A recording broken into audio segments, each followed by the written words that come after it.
السلام علیکم ورحمۃ اللہ وبرکاتہ۔ میں متاچی امید آپ سب خیریت سے ہوں گے۔ ایک بہت ہی دل دہلا دینے والی نیوز کہ پاکستان کے تعلیمی نصاب سے فورتھ کلاس میں سے عقیدہ ختم نبوت کا چیپٹر نکال دیا گیا یہ نئے کورس میں، جبکہ پرانے کورس میں چیز موجود تھی کہ آخری نبی کون ہے اور عقیدہ ختم نبوت کیا ہے، اور جس پر ایمان نہیں لائے گا وہ مسلمان نہیں ہو سکتا۔ یہ چیز اس نئے کورس سے نکال دی گئی ہے۔ میں ان تمام تعلیمی انسٹیٹیوشن سے پوچھنا چاہتا ہوں کہ آپ کے ہوتے ہوئے، آپ لوگ مسلمان ہو نا، آپ کے ہوتے ہوئے یہ اتنا بڑا ڈاکہ کیسے ڈالا گیا؟ یہ جو سازش کی جا رہی ہے کہ نوجوانوں کے دلوں میں سے عقیدہ ختم نبوت کا جو ہے نا یہ نکال دیا جائے، لیکن میں بھی بتاتا چلوں، جب تک عظمت رسول صلی اللہ علیہ وسلم کی شمع نوجوانوں کے دلوں میں نہیں جلائی جائے گی نا، تب تک وہ دنیا اور آخرت میں کبھی بھی کسی بڑے عہدے پر فائز نہیں ہو سکتے، اور آنے والی نیو جنریشنز کی لائف تباہ ہو جائیں گی اگر انہیں عقیدہ ختم نبوت کے بارے میں نہ بتایا گیا۔ حضرت انس بن مالک رضی اللہ تعالیٰ عنہ سے مروی ہے کہ ایک شخص نے آپ صلی اللہ علیہ وسلم سے پوچھا، یا رسول اللہ صلی اللہ علیہ وسلم قیامت کب آئے گی؟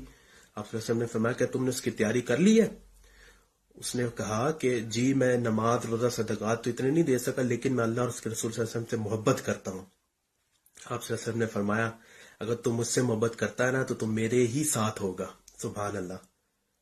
اور حضرت انس بن مالک رضی اللہ تعالیٰ نے اتنے خوش ہوئے، کہتے ہیں میں زندگی میں اتنی خوشی نہیں نصیب ہوئی جتنی اس فرمان سے آپ صلی اللہ علیہ وسلم کی خوشی نصیب ہوئی، کیونکہ ہم لوگوں کا اتنا ایمان تو ہے نہیں، اتنے تو ہم پرہیزگار عبادت ریاضت والے نہیں ہیں، لیکن ہمارا ایمان ہے کہ آپ صلی اللہ علیہ وسلم آخری نبی ہیں۔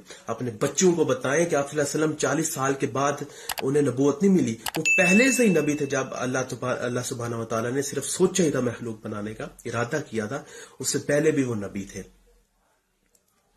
تو پلیز اپنے بچوں کے اندر یہ چیز پیدا کریں۔ اور آپ کو پتا ہوگا جب لاہور میں سیالکوٹ کی جو 1965 کی جنگ ہوئی تھی نا، کیا ہوا تھا؟ تب آپ صلی اللہ علیہ وسلم نے ہماری مدد کی